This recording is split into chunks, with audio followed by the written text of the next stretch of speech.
কি খবর বন্ধুরা? স্ট্রেঞ্জার থিংস নামটা শুনলেই মাথায় আসে কি? হকিন্স শহর, ডেমোগর্গন আপসাইড ডাউন, সেই মিস্ট্রি রহস্য বাচ্চারা মিলে সলভ করছে। দেখো ভাই, সত্যি কথা বলতে স্ট্রেঞ্জার থিংস জাস্ট কোনো শো না, বরং একটা ফিনোমেনন হয়ে গেছে। মোটামুটি বিশ্ব জুড়ে বহু ফ্যান্স রয়েছে এই স্ট্রেঞ্জার থিংসের। তবে ব্যাপার হচ্ছে যে আচমকা স্ট্রেঞ্জার থিংস নিয়ে কেন আলোচনা হচ্ছে? কারণ এই স্ট্রেঞ্জার থিংসের একটা অ্যানিমেটেড স্পিন অফ এসেছে, যেটার নাম হচ্ছে স্ট্রেঞ্জার থিংস টেলস ফ্রম 85, যেটার নাম আশা করি আপনি শুনেছেন বা শোনেননি।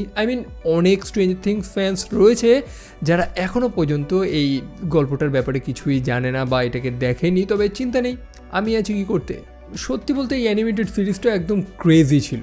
আমাদের চড়াচড়িত সিরিজের গল্পের বাইরেও সেই হকিন্স শহরে যে কি একটা বড় কাণ্ড ঘটে গেছিল, এটা আমরা এই সিরিজটার মাধ্যমে জানতে পারি।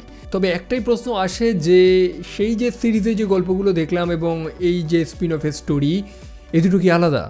একদমই না। তো এই পার্টিকুলার সময়টার মধ্যে 1985 সালে হকিন্স শহরে যে ভয়ঙ্কর ঘটনাটা ঘটেছিল, এটাই আমরা এই সিরিজটার মাধ্যমে জানতে পারি। তো চলো শুরু করা যাক। তো সময়টা ছিল 1985, 10ই জানুয়ারি। আমরা একজন সায়েন্টিস্টকে দেখতে পাই যে এক টাইপের হ্যাজমত স্যুট পরে রয়েছে এবং সে এক টাইপের ক্রিচারের পিছু করতে করতে জঙ্গলে চলে গেছে। এখন এই স্ট্রেঞ্জার থিংসে কোনো অদ্ভুত দেখতে ক্রিচার সে অবভিয়াসলি সেই মাটির নিচে বা আপসাইড ডাউন থেকে এসেছে। তো এরকমই একটা ক্রিচার লুজ হয়ে গেছে এবং সেই সায়েন্টিস্টটা তাকে ধরার চেষ্টা করছে, তাকে জ্বালিয়ে ধ্বংস করে দেওয়ার চেষ্টা করছে। যেটা দেখে মনে হচ্ছে যে কোনো একটা এক্সপেরিমেন্ট ব্যর্থ হয়েছে বা ল্যাব থেকে সেই ক্রিচারটা পালিয়ে গেছে, যার উপর কোনো এক্সপেরিমেন্ট হচ্ছিল। তো সেই ক্রিচারটা পালাতে পালাতে বেচারা একটা জায়গায় তো আটকা পড়ে যায়, চারিদিকে ফেন্স লাগানো ছিল এবং সেই সায়েন্টিস্টটা তাকে সম্পূর্ণভাবে জ্বালিয়ে দেয়। এটা ভেবে যে এখন গল্প শেষ, সে একদম চিন্তামুক্ত। তবে না, এখান থেকেই চিন্তাটা শুরু হয়। হকিন্স শহরে যে নতুন ডার্ক চ্যাপ্টারটা শুরু হচ্ছে এখান থেকেই। কারণ সেই ক্রিচারটার শরীর থেকে এক টাইপের স্পোর্স রিলিজ হয়, যেটা সরাসরি বাতাসে মিশে যায় এবং পরে উড়ে টুড়ে গিয়ে মাটিতে গিয়ে পড়ে এবং আর একটা গাছকে ইনফেক্টেড করে দেয়। অবভিয়াসলি মাটিতে গাছ রয়েছে এবং সেই স্পোর্সটা গাছগুলোকে ইনফেক্টেড করে দিচ্ছে, যেটা একদম নতুন। আমরা স্ট্রেঞ্জার থিংসে এরকম কিন্তু কিছু দেখিনি যে কেউ ইনফেক্ট হয়ে যাচ্ছে কোনো স্পোর্টসে। আমরা বেসিক্যালি দেখেছিলাম সেই আপসাইড ডাউনের ডেমোগর্গন রয়েছে বা মাইন্ড ফ্লেয়ার রয়েছে, যারা এই বর্তমান দুনিয়াতে বা আমাদের এই নর্মাল দুনিয়াতে মানুষদের বশে করছে, বাট কাউকে ইনফেক্ট করতে আমরা দেখিনি। বাট এই ফার্স্ট টাইম আমরা এই জিনিসটা দেখছি। এবার আমাদের গল্পের মেন ক্যারেক্টারগুলোকে দেখতে পাই। আমাদের Mike, Dustin, Lucas, 11, Max, Will, সব কটা ক্যারেক্টারই রয়েছে। এদের দেখতে একদম হুবহু সেম বানিয়েছে। পার্সোনালিটিও অনেকটা অলমোস্ট সেমই বানিয়েছে। খুব দুর্দান্তভাবে এই অ্যানিমেটেড সিরিজটাকে ক্রাফট করা হয়েছে। আমাদের 11, সে তো বর্তমানে লুকিয়ে বসবাস করছে, যেমনটা জানি গোটা সরকার গভর্নমেন্ট তাকে খুঁজছে। ইভেন্টটা আশা করি দেখেছিলেন। 11 কিন্তু সেই আপসাইড ডাউনের একটা দরজা ওপেন হয়ে গেছিলো, সেটাকে সে বন্ধ করে দিয়েছিল। তারপরে সে লুকিয়ে চুরিয়ে বসবাস করছে। তাকে নিয়ে তার পিতা হপার, যে তাকে দত্তক নিয়েছে, সে খুবই চিন্তিত যাতে তাকে কেউ খুঁজে না পায়। অন্যদিকে আমাদের ডাস্টিন, যাকে কিছু বুলিস হয় না, সেই স্কুলের বদমাইশ ছেলেগুলো জ্বালাতন করে বেড়ায়। ডাস্টিন তো প্রথম থেকেই বুলির শিকার হচ্ছে এবং লাস্ট সিজনেও আমরা সেটা দেখেছি। সো দুজন বুলিস ডাস্টিনকে জ্বালাতন করতে করতে তাকে তাড়া করে। আর জঙ্গলে ছিল, ডাস্টিন যখন দৌড়ে পালিয়ে সেই জঙ্গলে চলে যায় এবং সেই পুলিশগুলো তার পিছু করতে করতে সেই জঙ্গলে চলে যায়। সেই জঙ্গলে তখন এক টাইপের ক্রিচার ছিল। মনে আছে তো যে সেই স্পোর্টসগুলো যে বেরিয়ে গেছিলো না, সেই স্পোর্টসগুলো এক টাইপের গাছকে ইনফেক্টেড করে দেয়। গাছের মতন একটা মনস্টার তৈরি হয়ে যায় এবং সেই মনস্টারটাই সেই যে বুলিগুলো ছিল না, বদমাইশ ছেলেগুলো, তাদেরকে গিয়ে ধরে। ডাস্টিন ভাবছে যে সেই বদমাইশ ছেলেগুলোর হাত থেকে তো সে বেঁচে গেছে, তবে শহরে যে আর একটা বড় কাণ্ড ঘটতে চলেছে তার কোনো ধারণা তার নেই। যদিও ধারণাটা তারা পেয়েই যায়, কারণ সেই ক্রিচারটা আরও শক্তিশালী হয়ে ওঠে। এক ভয়ঙ্কর দেখতে এক টাইপের মনস্টারের আকার নেয়, যারা বেসিক্যালি মানুষদের হোস্ট বানিয়ে রেখেছে ভেতরে। এনিওয়েজ, আমাদের গল্পের হিরোরা আমাদের এই বাচ্চারা ফাইনালি জানতে পারে যে না, বিপদ এখনও মেটেনি, আর একটা নতুন ঝামেলা চলে এসেছে শহরে।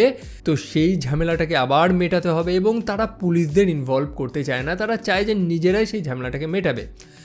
বাচ্চা মানুষ, ভেতরে ডিটেকটিভ ভাইব রয়েছে। তারা ভাবছে যে নিজেরাই সব সামলে নেবে।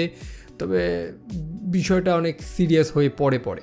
তবে এই গল্পে আর একটা নতুন বাচ্চাকেও ইন্ট্রোডিউস করা হয়েছে, যারা আমাদের এই বাচ্চাদের গ্রুপে জয়েন করে। তার নাম হচ্ছে নিকি এবং অদ্ভুত একটা হেয়ারস্টাইল, পাঙ্ক টাইপের ফ্যাশন তার।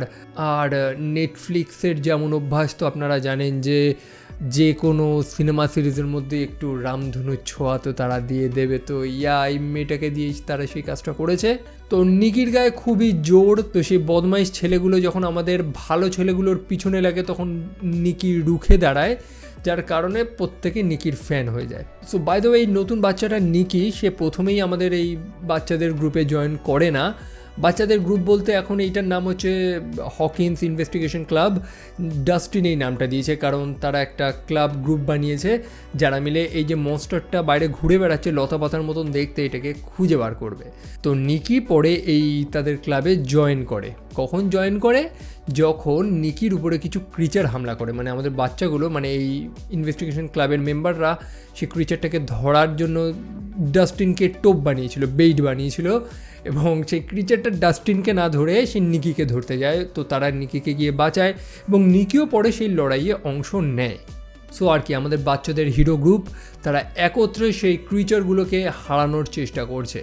কখনো খামারে, কখনো জঙ্গলের মধ্যে, কখনো আর্কেড ফেস্টিভ্যালে, বিভিন্ন স্থানে সেই ক্রিচারগুলো আক্রমণ করছে এবং বিভিন্ন স্থানে আমাদের বাচ্চারা লড়াই করে তাদেরকে আটকানোর চেষ্টা করছে। তবে মজার ব্যাপার হচ্ছে, যেমনটা আমরা স্টোরিতেও দেখেছি, যে এত বড় বিপদ হয়ে গেছে, গোটা দুনিয়ার মানুষ কিন্তু জানে না কিছু, এই বাচ্চারা সব জানে।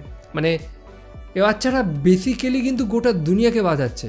সো আমাদের বাচ্চারা তো তদন্ত শুরু করেছে, বহু মনস্টারের সাথে লড়ে এবং বহু মনস্টারকে তারা হারায়। তবে হারানোর পরে তারা একটা জিনিস লক্ষ্য করতে পারে যে এই যে ক্রিচারগুলো রয়েছে না, যেগুলো অ্যাকচুয়ালি গাছের দিয়ে তৈরি হয়েছিল, তো তাদের ভেতরে এক একটা করে মানুষ রয়েছে। সেই ক্রিচারগুলো যে মানুষগুলোকে আটকে রেখেছিল তারা সেই জন্তুটার মধ্যেই ছিল। সো আমরা বলতে পারি যে মানুষগুলোকে হোস্ট বানিয়েই তারা চারিদিকে আক্রমণ চালিয়ে যাচ্ছে।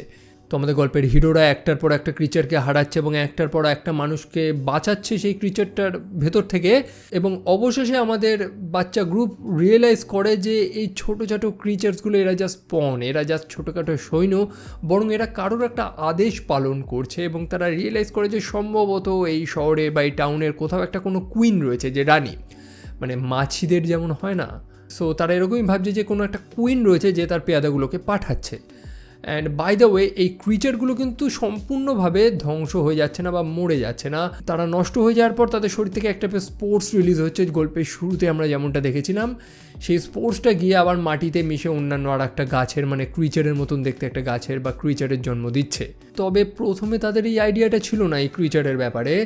তারা যে নতুন মেয়েটা রয়েছে না, নিকি, তার মা মিস ব্যাক্সটার, সে তাদেরকে এক্সপ্লেন করে। তিনি সায়েন্সের একজন টিচার। সো সেই ইভলিউশনের ব্যাপারে এই বাচ্চাগুলো তাকে কিছু জিজ্ঞেস করে এবং তিনি জানায় যে হ্যাঁ, বহু প্রাণী রয়েছে, বহু ক্রিচার রয়েছে যারা নিজেদের সার্ভাইভালের জন্য এরকম স্পোর্টস রিলিজ করে যাতে তারা সম্পূর্ণভাবে বিলুপ্ত হয়ে না যায়। মানে বেশ কিছু টাইপের মাশরুম রয়েছে যেগুলো এক্সিস্ট করে আসল দুনিয়াতে, যারা ধ্বংস হয়ে যাওয়ার পর বা নষ্ট হয়ে যাওয়ার পর তাদের ভেতর থেকে কিছু স্পোর্টস থাকে, সেগুলো বেরিয়ে যায়, বাতাসে মিশে যায়, পরে সেগুলো থেকেই সেরকমই একটা মাশরুম জন্ম নেয় মাটি থেকে। তো তারা এনশিওর করছে যে আমরা যাতে বিলুপ্ত না হই, ঠিক তেমনই ক্রিচারগুলো রয়েছে তারা সম্পূর্ণভাবে মরছে না, বরং সেই স্পোর্টস ছেড়ে দিচ্ছে যাতে সেখান থেকে আরেকটা ক্রিচার জন্ম নিতে পারে।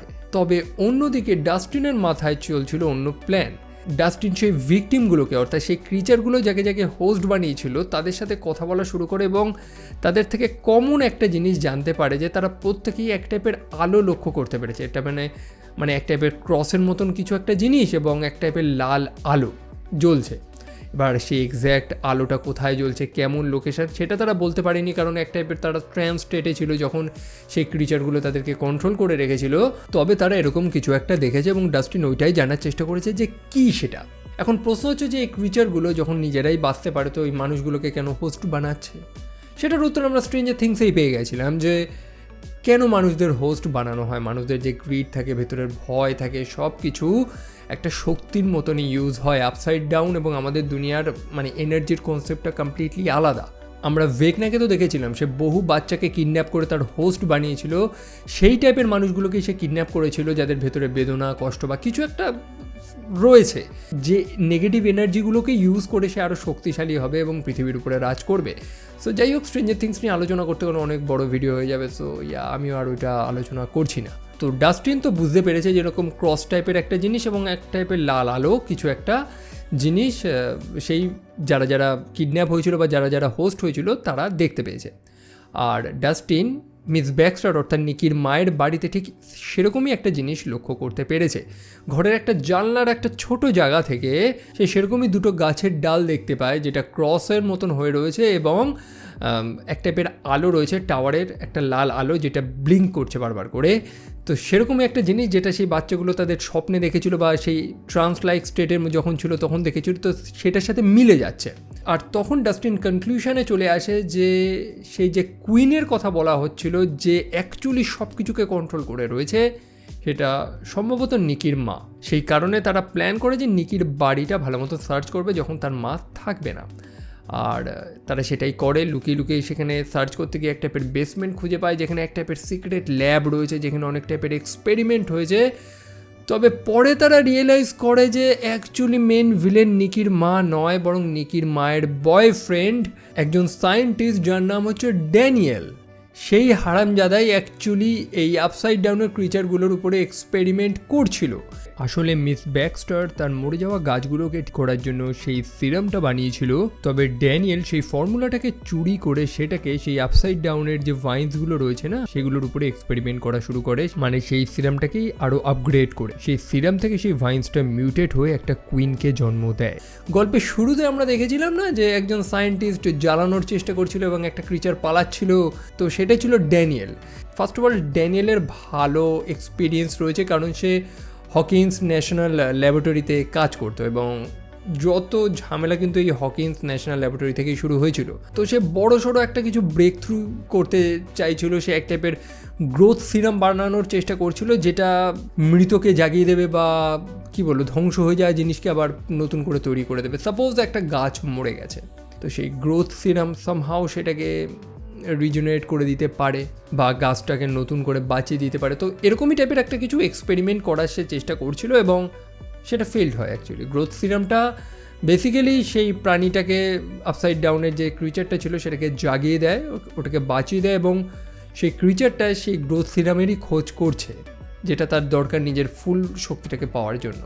অন্যদিকে মাইক এবং ইলেভেনের আলাদা তো গল্প চলছে। গল্প বলতে তাদের কেমিস্ট্রি, তারা একে অপরকে ভালোবাসে অবশ্যই, এবং মাইক ইলেভেনকে নিয়ে খুবই চিন্তিত কারণ ইলেভেন বারবার করে তার বন্ধুদের হেল্প করছে, বারবার করে তার পাওয়ারটা ইউজ করছে, যার ফলে সে একটু কমজোর হয়ে পড়ছে।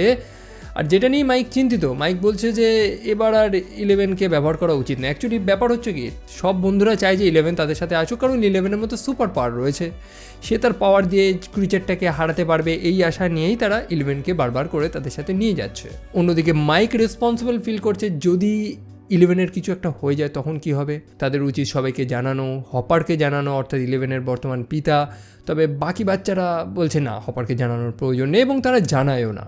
অ্যান্ড বাই দ্য ওয়ে সেই যে সিক্রেট ল্যাবটার কথা বলছিলাম যেটাকে সেই বাড়ির নিচে তারা পেয়েছিল, সেই ল্যাবের মধ্যেই কুইন আটকা ছিল এবং সেই ল্যাব থেকেই কিন্তু সেই ক্রস এবং লাল আলোটা দেখা যাচ্ছিল যেটা সেই বাচ্চাগুলো দেখেছিল যারা সেই ট্রান্স অবস্থায় যখন ছিল। তো কুইনকে তো তারা খুঁজে পায় এবং এই কুইনের উপরেই ড্যানিয়েল অনেক এক্সপেরিমেন্ট করার চেষ্টা করে। তবে ব্যাপার হচ্ছে যে ড্যানিয়েল কুইনকে যে কাচের মধ্যে বন্দি করে রেখেছিল সেটা শক্তপোক্ত ছিল না, সেই কারণে কুইন সেটা ফাটিয়ে বাইরে বেরিয়ে যায় এবং ড্যানিয়েলের কাছে যে গ্রোথ সিরামটা ছিল যেটা দিয়ে সে এক্সপেরিমেন্ট করছিল সেটা সে কুইন নিয়ে নেয়। আর কি, সে তার সাইজটা তো ছোটো ছিল, তবে সেই গ্রোথ সিরাম পাওয়ার পর সে এক বৃহৎ আকার নিয়ে নেয়। বৃহৎ আকার বলতে মানে জায়েন্ট একটা ম্যাসিভ আকার নিয়ে নেয় যেটাকে দেখতে লিটারেলি ভয়ঙ্কর ছিল। সো এবার ফাইনাল মোমেন্ট বস ব্যাটেল হচ্ছে। আমাদের হারামজাদা ড্যানিয়েল যার এক্সপেরিমেন্টের কারণেই এত কিছু হয়েছে, সে বাচ্চাগুলোকে ফেলে সেখান থেকে পালানোর চেষ্টা করে, বাট আনফর্চুনেটলি সে মারা যায় এবং তার কাছে যে বাকি গ্রোথ সিরামগুলো ছিল সেগুলো সেই কুইন নিয়ে আরও শক্তিশালী হয়ে গেছে। এখন আর তাকে কে আটকাবে? আই মিন ইলেভেনের পাওয়ারও অত কাজ করছে না, সেই কুইন যতটা পাওয়ারফুল হয়ে গেছে। একই সাথে এই নতুন বাচ্চা গ্রুপের যে মেম্বার নিকি, সে একটু এক্সপেরিমেন্ট করতে ভালোবাসে। এক্সপেরিমেন্ট মানে বিভিন্ন ধরনের গ্যাজেটস অনেক কিছু টাইপের বানায়। তো সে বাচ্চাগুলোকে প্রথমে অনেক অস্ত্র বানিয়ে দিয়েছিল যেটা যথেষ্ট ছিল না। তবে তারা একটা জিনিস রিয়েলাইজ করে যে এই ক্রিচারটা আলো বা অতিরিক্ত আলো এটাই তার কমজোরি। যেমন কিছু কিছু গাছ রয়েছে যারা অন্ধকারে থাকতে পারে না, তাদের আলো প্রয়োজন হয়, তেমনি আবার সমুদ্রের গভীরে বা অন্ধকারেও এমন কিছু গাছপালা জন্মায় যারা আবার আলো সহ্য করতে পারে না, এবং এই ক্রিচারটা যে বেসিক্যালি সেই গাছ থেকেই তো তৈরি হয়েছে, গাছের মতনই, সে অতিরিক্ত আলো সহ্য করতে পারে না। তো এরকম লাইট বিম টাইপের এক টাইপের অস্ত্র বানায় নিকি, যেটা দিয়েই তারা সেই ক্রিচারটাকে কিছুটা তো কমজোর করে। তবে ব্যাপার হচ্ছে যে এটাও যথেষ্ট ছিল না। কেন যথেষ্ট ছিল না? কারণ এই ক্রিচারটা জাস্ট দুনিয়া দখল করতে আসেনি, তার মেন টার্গেট হচ্ছে আপসাইড ডাউনের দরজাটা খুলে দেওয়া, যাতে বাইরে থেকে সব ক্রিচারটা আবার দুনিয়াতে চলে আসে এবং এই দুনিয়াটাই চেঞ্জ হয়ে যায়। মানে বুঝতে পারছেন, আমাদের এই দুনিয়াটাকেই টেরাফর্ম করার চেষ্টা করছে যাতে এই দুনিয়াটাও আপসাইড ডাউনের মতন হয়ে যায়। তো অবশেষে আমাদের বাচ্চা গ্রুপ এবং এই গল্পের হিরোকে একজনই, সেটা হচ্ছে 11 তাকে ছাড়া কিভাবে পসিবল হয় গল্পের এন্ডিং? তারা সবাই মিলে সেই ক্রিচারটাকে ফাইনালি হারিয়ে দেয়। মানে 11 আপসাইড ডাউনের গেটটাকে ক্লোজ করে দেয়, যার ফলে সেই ক্রিচারটা মাঝখানেই আটকা পড়ে মারা যায়। মানে 11 এই নিয়ে দুবার দরজা বন্ধ করলো, দুবার আগেও বন্ধ করেছে সেই আপসাইড ডাউনের দরজা, আর আবার বন্ধ করেছে। বেচারির দায়িত্বটা সত্যি খুবই বেশি, এবং দায়িত্ব বেশি থাকারও অনেক কারণ রয়েছে। কারণ এই আপসাইড ডাউনের প্রথম দরজাটা সেই খুলেছিল, যত ঝামেলায় 11কে নিয়েই শুরু হয়েছে, তো তার তো একটা দায়িত্ব রয়েছে। সো আর কি, হ্যাপি এন্ডিং, আমাদের বাচ্চারা জিতে গেছে। আবার একটা হ্যাপি মোমেন্ট, হকিন্স শহরে আবার খুশির আলো ছড়িয়েছে, বাচ্চারা একত্রিত হয়ে D&D খেলছে, এবং এবার তাদের নতুন মেম্বার নিকিও তাদের সাথে জয়েন করেছে। তবে ব্যাপার হচ্ছে যে এই নিকির ক্যারেক্টারটা গেল কোথায়? নিকির এত বড় রোল দেখলাম, নিকি এখন তাদের নতুন বন্ধু, তাহলে নিকির গেল কোথায়? কারণ পরে যে সিজন 4, 5 সেখানে তো আমরা নিকিকে দেখতে পাইনি। তো এখানে আমার মনে হলো যেন একটা মিস্টেক রয়েছে, বা আবার আর একটা কোনো স্পিন অফ হয়তো তারা বার করতে পারে, আই ডোন্ট নো। বাট নিকির একটা আলাদা এন্ডিং দেওয়া প্রয়োজন ছিল গল্পে, কারণ যেহেতু সেম সময়ের গল্প, তো নিকি গেল কোথায়? তাকে তো আর দেখতে পেলাম না। আর নিকির একটা গুরুত্বপূর্ণ ভূমিকা রয়েছে এই গল্পে কিন্তু। সো এই হচ্ছে ব্যাপার, ড্যানিয়েল নামক সেই সায়েন্টিস্টের পাগলামির কারণে এই সব কিছু শুরু হয়েছিল, এবং লাস্টে ড্যানিয়েল মারা যায়। তবে স্ট্রেঞ্জার থিংসের লাস্টে আবার একটা ছোট হিন্ট দিয়ে দেয় না যে গল্প এখনও শেষ হয়নি? ওরকমই টাইপের এক টাইপের হিন্ট দিয়ে দেয় লাস্টে, যে সেই কুইনের তো বডি দুটো ভাগ হয়ে গেছে, একটা এই দুনিয়াতে আটকা পড়ে গেছে, একটা আপসাইড ডাউনে আটকা পড়ে গেছিলো। তো তার ওই বাকি যে অংশটা আপসাইড ডাউনে রয়েছে, সেখান থেকে এক টাইপের ফুল তৈরি হয়, যেটা জল করছিল, মানে গ্লো করছিল, যেটা ইঙ্গিত দেয় যে গল্প এখনও শেষ হয়নি। এবং অবভিয়াসলি শেষ হয়নি, কারণ এরপরেও আরও 2টো সিজন রয়েছে। তো এই ছিল হচ্ছে story Stranger Things tales from 85-এর। এবার ব্যাপার হচ্ছে যে খুব আহামরি কি গল্প? একদমই না স্ট্রেঞ্জার থিংস লেভেলের, একদমই না। তবে ইন্টারেস্টিং আছে, মজার রয়েছে। স্ট্রেঞ্জার থিংস ফ্যান্স যারা আছেন তাদের একদমই মিস করা উচিত নয়, এবং যারা স্ট্রেঞ্জার থিংস দেখেনি তারা বেসিক্যালি কিছুই বুঝতে পারবেন না।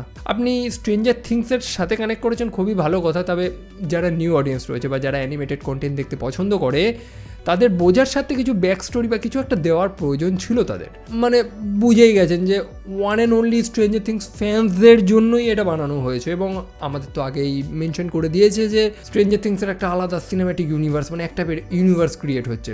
স্ট্রেঞ্জার থিংস নিয়ে অনেক কিছু পাবেন এখন, অনেক সময়ের সাথে সাথে অনেক কন্টেন্ট আসতে চলেছে স্ট্রেঞ্জার থিংসের, অপেক্ষায় থাকুন জাস্ট। তো এই ছিল স্টোরি। আমার ভিডিও আপনাদের কেমন লেগেছে সেটা বোঝাতে হলে চ্যানেলটা সাবস্ক্রাইব করে বোঝাতে হবে, অ্যান্ড শেয়ার করতে একদমই ভুলবেন না। কোথায় শেয়ার করবে সেটাও আপনারা জানেন। তো বিদায় নিচ্ছি, আপনাদের সাথে দেখা হচ্ছে আপনাদের সাথে পরের আরেকটা ভিডিওতে। চলো, টেক কেয়ার অ্যান্ড বাই।